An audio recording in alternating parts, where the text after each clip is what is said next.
and welcome to another episode of Pitbulls, Parolees, and a Producer. My name is Billy Cooper. I am the executive producer and showrunner for Pitbulls and Parolees.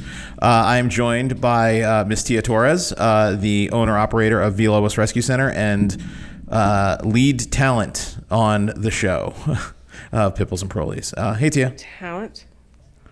I don't know. Lead cast member? I have to really work on that, right? I have to work on that. I know. I don't know what they. In the beginning, they used to be starring. I'm like, starring? How do you starve your own life? You can't. Oh my God, there's sirens. We never hear sirens here in Napoleonville, ever. Oh. Or was it your house? No, not my house. Huh. We never hear sirens. That was pretty exciting for a minute. I mean, sad, but exciting. Yeah. Okay, so on Pitbulls and Parolees and a Producer, Tia and I will be breaking down every single episode of the show. Today's episode, we are talking about episode 2 from season 1.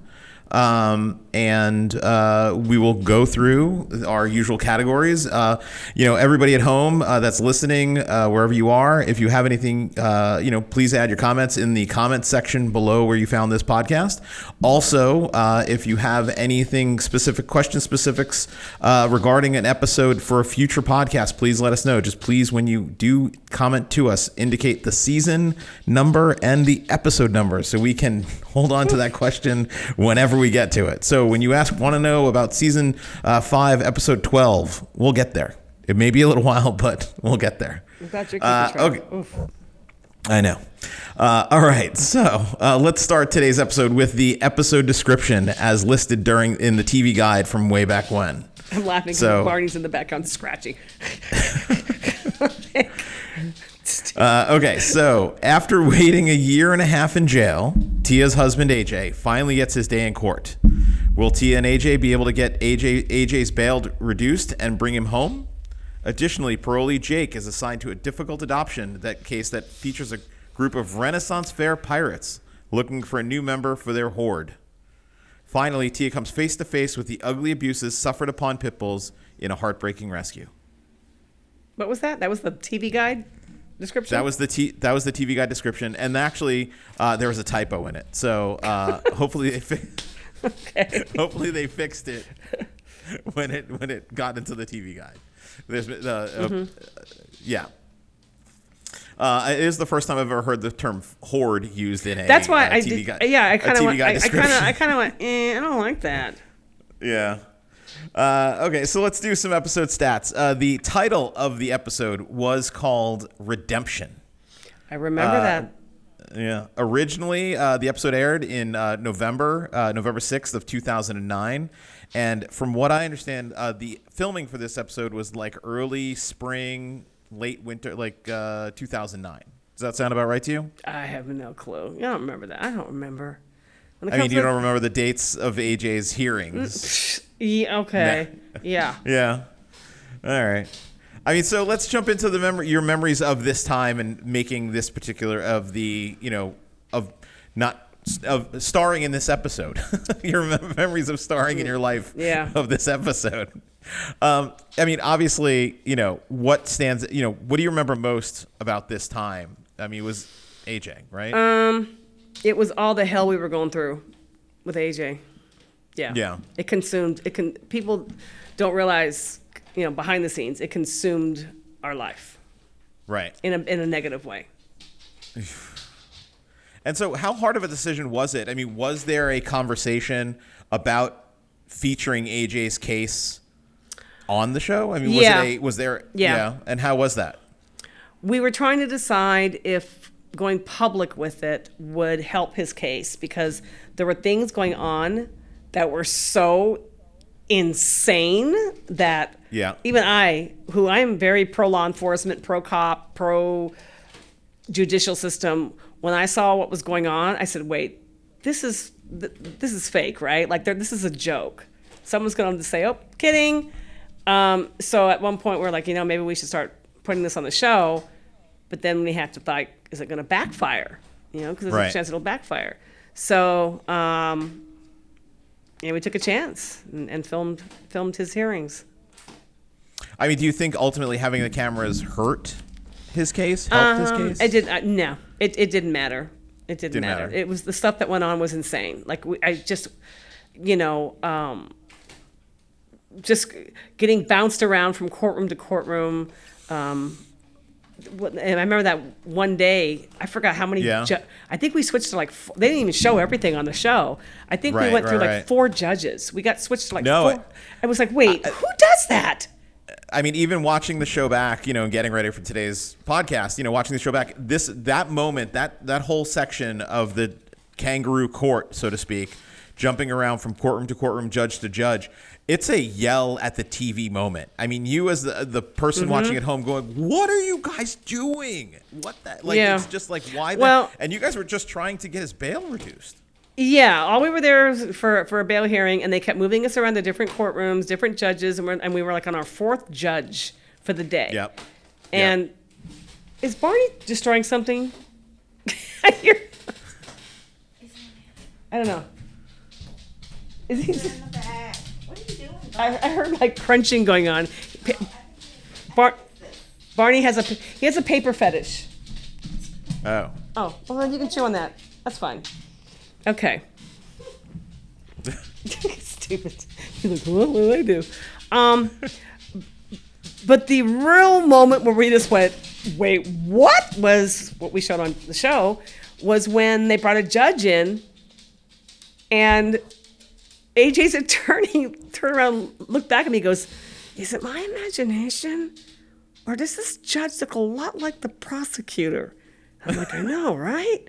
Like, that was for real. We weren't faking that. I'm like, right, yeah. They look a lot alike. And so finally, you know, the attorney, like, asked, and they turned out to be twin brothers. I'm like, okay, not only did you bring brothers, but you brought twin brothers? A twin judge and prosecutor? Yeah, it was. And then when the judge says, oh, no, I can be fair, we're like, oh, okay, well, I happen to have twins, and there ain't nothing that comes between them. You know, one lies, and the other one will swear to it. So, yeah, it was like, this was the stuff we went through. So that, during that time, AJ's life just turned ours upside down. And how long did AJ's case? Because so AJ was around when they filmed the sizzle reel for the show, and AJ was originally intended to be in the show. Yeah, I wanted him to be, but he didn't. Then he ended up not wanting to be on the show. But then he ultimately got arrested, and he wasn't even able to be on the show. Got his wish. Yeah. I mean, so you know, I mean, so yeah, I mean, it was an insane time. And then, you know, like I said, I am very pro law enforcement. I'm very respectful of them, you know. But, you know, just like with any group of people, there's the one bad apple, so to speak. And even after they arrested AJ, then I started getting harassed. And then my kids started getting harassed because of AJ's background, what he was involved in his past. They weren't going to forget about it. And so we then became the brunt of their frustrations. Yeah. But so how long did AJ's case, I mean, how long did it drag? Because it dragged on for quite a while, and ultimately it didn't even get settled till it was 2010. It was a couple of years. Yeah. Yeah, it was a couple of years, and then he finally we decided for him to do a plea deal. Yep. Instead of taking a chance and getting life, because they were looking at this charge as a 3 strikes case. That was our frustration. It's like, why are you giving him a 3rd strike when this is a theft charge? So and ultimately, what was, I mean, because the charges sort of bounced around ultimately over the course of the time, and I think for the audience at home watching, at first it was a driver's license, and then it was a motorcycle, and then it wasn't even him, it was somebody else's stuff. And like, what, from your recollection, what was the real charge that they tried to... Theft. It's just theft. Yeah, it was theft. It turned out to be theft, and which in the scope of the criminal world is not that serious, you know. Right. Yeah. Yet, based on theft, they wanted to strike him out, which was he would do life. So and the 3 strikes law, as far as I know, I mean, you're in Louisiana. I'm back here in California. I think it's off the books now. It doesn't exist anymore, as far as I understand it. Yeah, I don't know. But back then it did, and I even contacted the district attorney's office, and they said, hey, it's up to our discretion to strike somebody out. And I'm like, it's a theft charge. It's not a murder. It's not a violent charge. Yeah. And so they said, well, take a chance, go to court. And I remember this was something that viewers didn't know. Yeah. But everybody was mic'd up, during that. And there was a moment when Aaron got a new attorney, and the attorney went to go talk to the prosecutor to see if they could work something out. Yeah. And they were standing in the hallway, like down the hall. And at one point, our audio guy's like, come here. And he gave me his headphones because our attorney was mic'd up and was picking up what the prosecutor was saying. And I listened to it. And I'm going to say what happened. The prosecutor straight out said, he said, I know he didn't do this, but you know what? I'll keep throwing shit against the wall until something sticks. He's going back to prison. Wow. Heard him say it with my own ears. So, it was revenge for his former crime that he had done 14 years for. Like, in their mind, that wasn't enough. They wanted him to stay in there and do longer. And, so, and don't get me wrong, I'm not saying AJ's innocent of anything. No. He was around this element of people, the wrong element of people when he got out, ultimately, or he wouldn't have been swooped up in all of this. Right. Sure. But this was the one particular time that he was probably innocent of something. It's like, oh, well, you are the company you keep. I mean, and this episode in particular, I know we always talk about, people became obsessed with your relationship with AJ. Obsessed.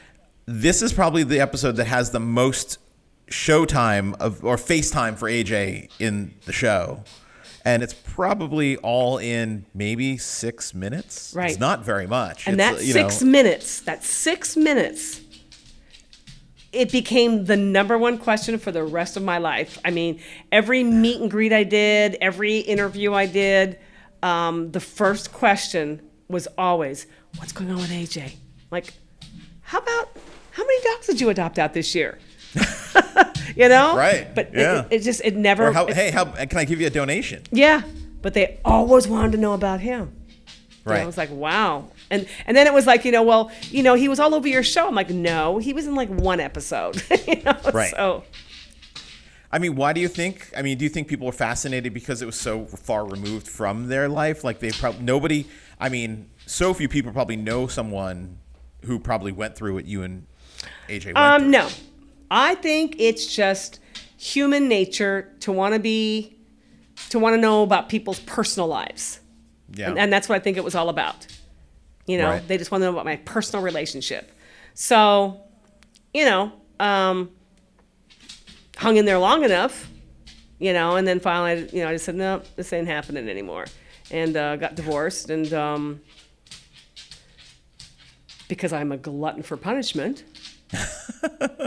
now I'm talking, and that's the code word. Talking means you're just kind of not really in a relationship, but talking. Now I'm talking with ex-husband number 3 again.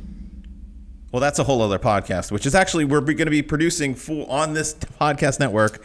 Tia talking to her third ex-husband, Tony, who's still in prison. Who's still in prison, and that'll be a podcast called 25 to Wife, coming to you very soon. Mm-hmm. So. Thank you for plugging another podcast. Well, it's what happened but in all seriousness, you actually have a relationship with him. You just want to sort of make people understand that you have a friendship. Right.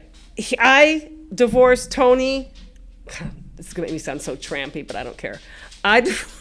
Tony was in prison, so I divorced him when AJ got out of prison, married AJ, and then divorced AJ and went back to Tony, who is married to somebody else, but they're getting divorced maybe someday. So bad.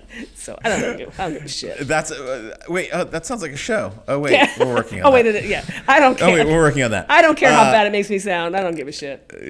I'm too old to have a bad reputation. So. All right, so let's jump forward. Let's talk about the standout storylines from the episode.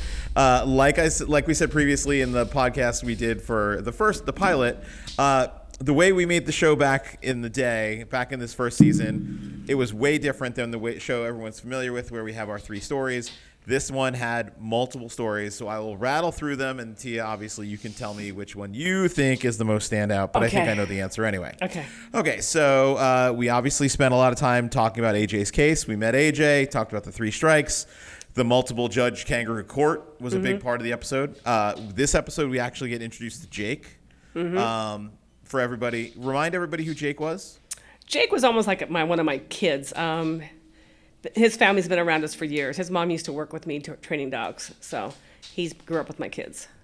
And he started working for you. Was it a request from his parent, from his mom, that he was like sort of Jake was a little bit of a troublemaker, Jake was rebellious.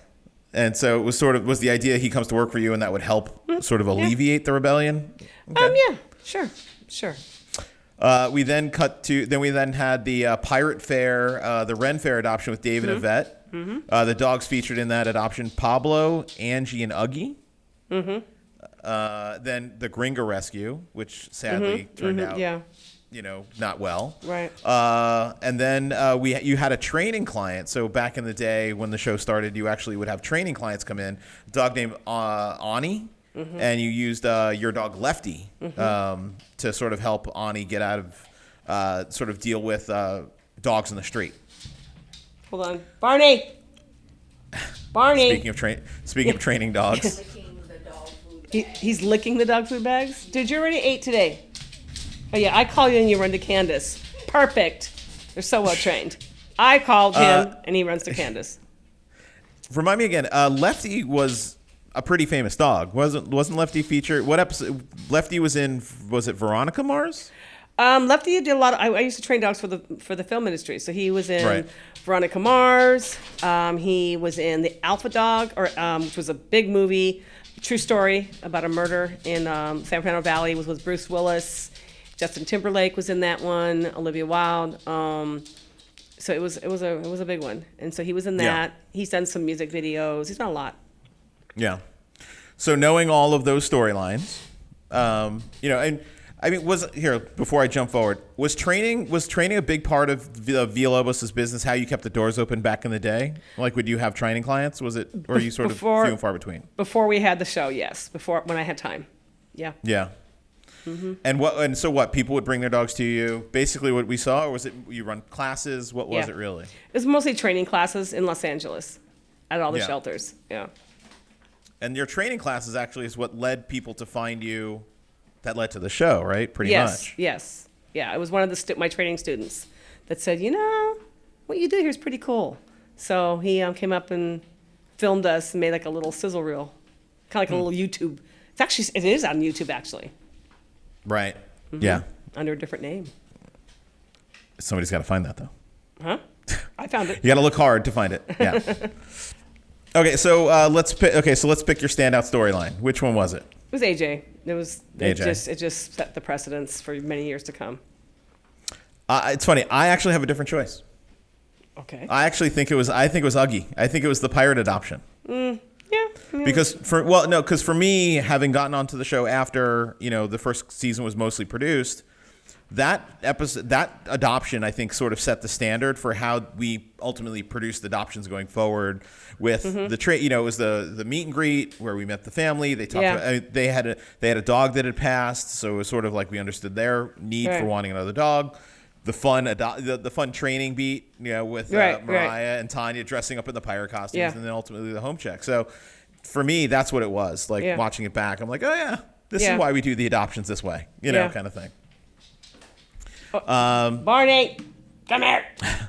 Barney, Barbar. Watch her run to Candace. Oh, you actually came to me. Don't here. Ooh, you're all wet. What are you doing? I have to close that door. Come here. Stay here. Stay here. No. Do you think he's gonna? Will he paw at the door though if we close it? No. Let me close it. All right. Okay.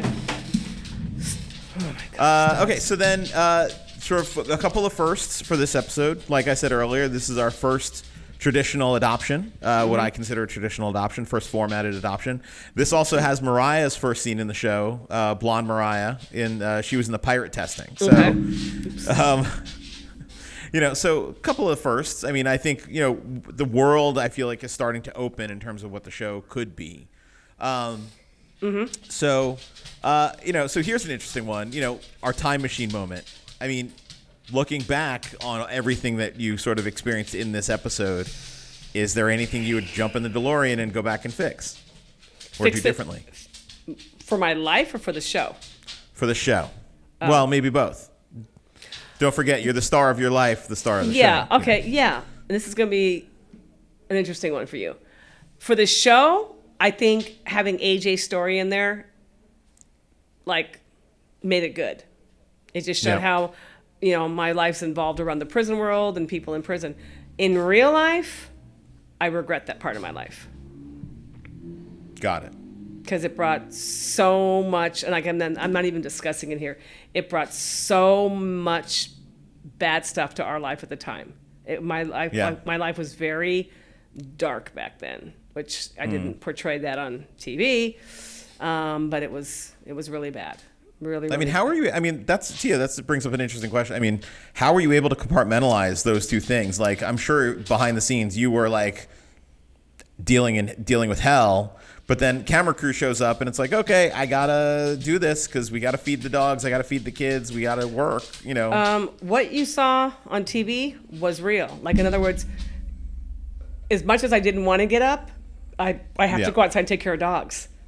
Right. So I wasn't doing it for cameras. I literally had to get up and take care of dogs. I had to get Mariah to school. I had to do all these things. So I didn't have a choice. Right. Real life or TV life. But it was super rough for me. There were things going on that surrounded the whole thing with AJ that was just, it was a tough time for me. And it was expensive, right? I mean, AJ's defense, from what you've told me over the years, AJ's defense was very expensive. Yeah. A huge financial drain, right? Yeah. I'd had an inheritance given to me, and I'm thinking this is my little nest egg, because it was given to me, and I blew the whole thing on his case. Blew the whole thing. Right. So, it was tough. It was very tough. And I don't mean that just for people listening. I don't mean that it was oh my God, as a wife, it was so hard. No, I mean as a human, it was tough.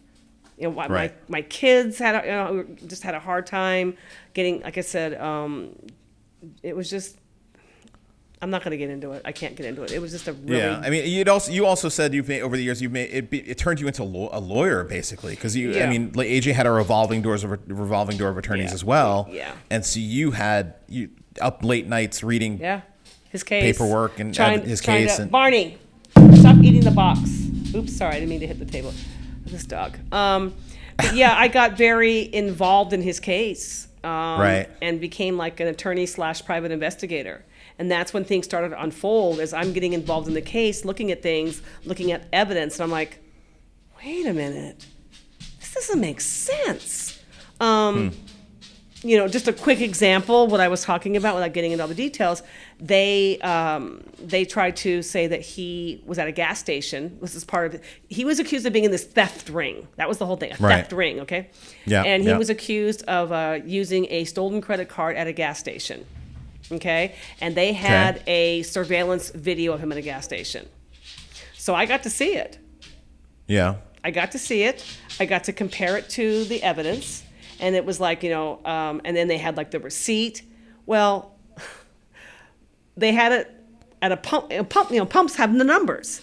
Well, the pump number on the receipt was different from the pump number in the video, was different from the pump number in real life. So I was going, wait.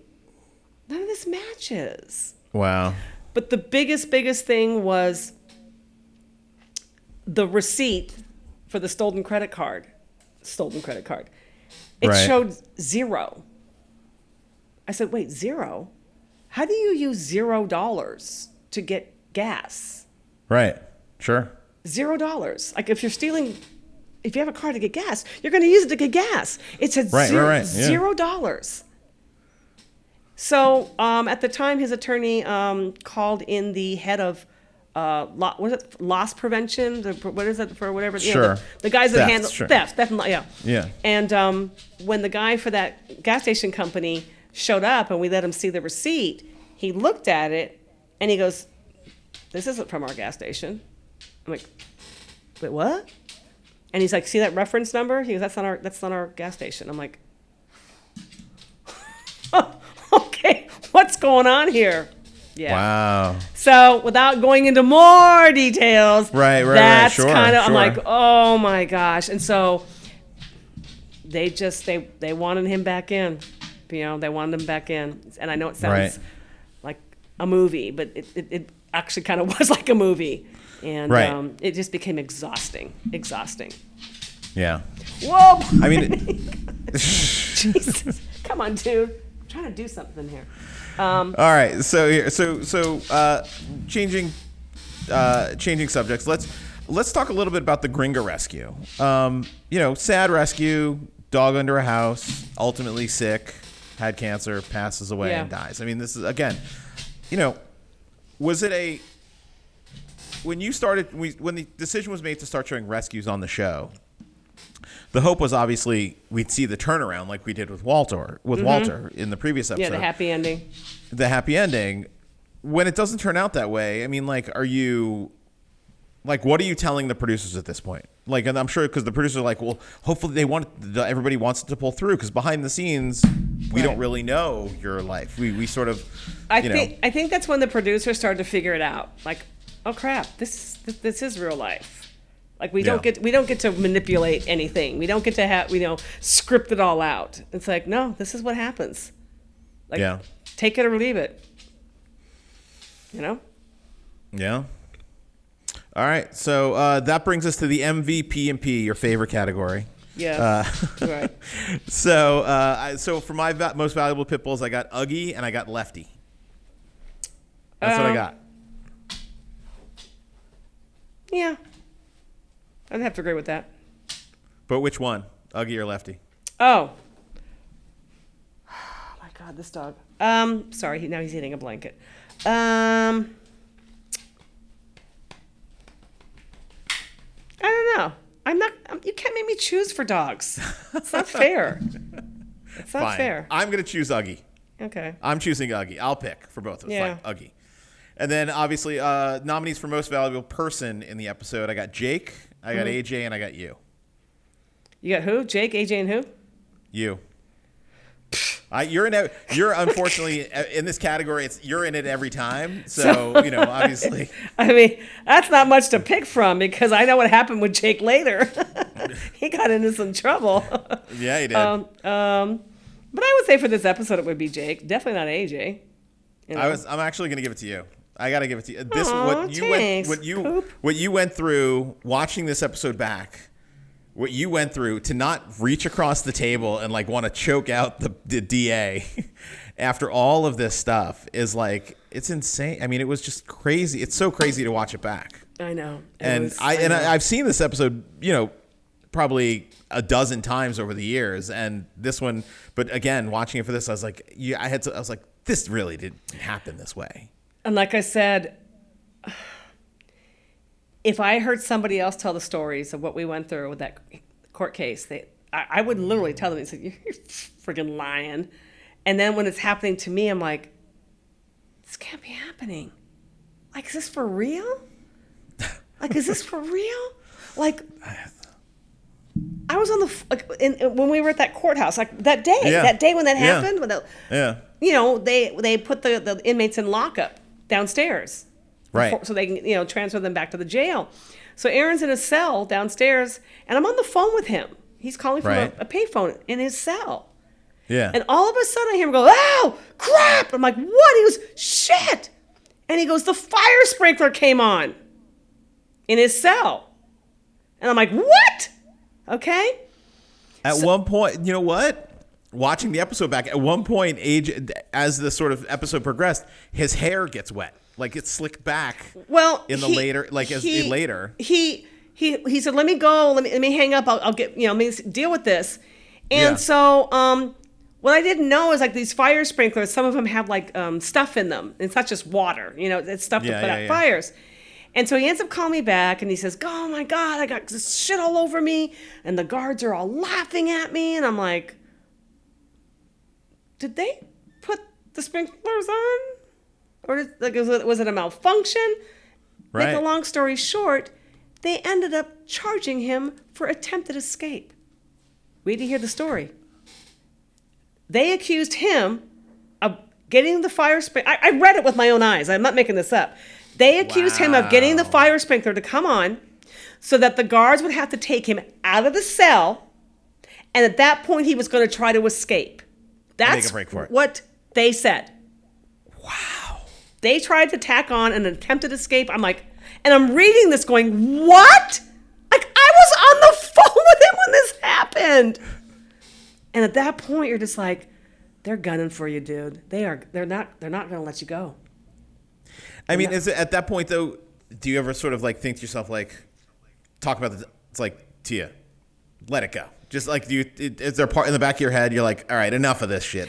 They want him in jail. He can be in jail. It sucks for me. It sucks for the kids. But I was so even though I've been around prison my whole, Sure. AJ wasn't my first rodeo, but that was the most I had been involved in somebody's case, or that kind of a case. I've been involved in other cases before with ex-husband number 3, but I got super involved in AJ's. And I was so consumed in it. Like now, if it happened, I'd be like, oh, screw this, dude, you're on your own. Like, I ain't doing this. But back then, I was heartbroken. I had spent all my money that I had, and I just couldn't believe it was happening. Yeah. It was insane. It was insane, the stuff that happened. It's great. And it gets worse. I mean, for everybody who hasn't watched. Oh, by the way, I forgot. I have to start doing this. I have to give a spoiler warning because, in case somebody hasn't watched the show 12 years later. Oh, okay. Okay, well, I'll let you do that. The spoiler warning. Yeah, spoiler. Yeah. So it was a time that in real life, I wish I had not gone through. For the show, it was great, Sure. Yeah, but just in real life, no, it was too much. Yeah. Too much for me to deal with. All right, so that brings us, we can wrap that up. We'll wrap up this episode of Pitbulls, Parolees, and a Producer. Again, my name is Billy Cooper. I am my co-host with Tia Torres. Thank you all for tuning in. This has been a Rabid Reality Podcast produced by Miss Candace Cabet. Thank you, Candace. And more episodes coming your way soon on this network. Thanks so much. Have a good one. Toodles.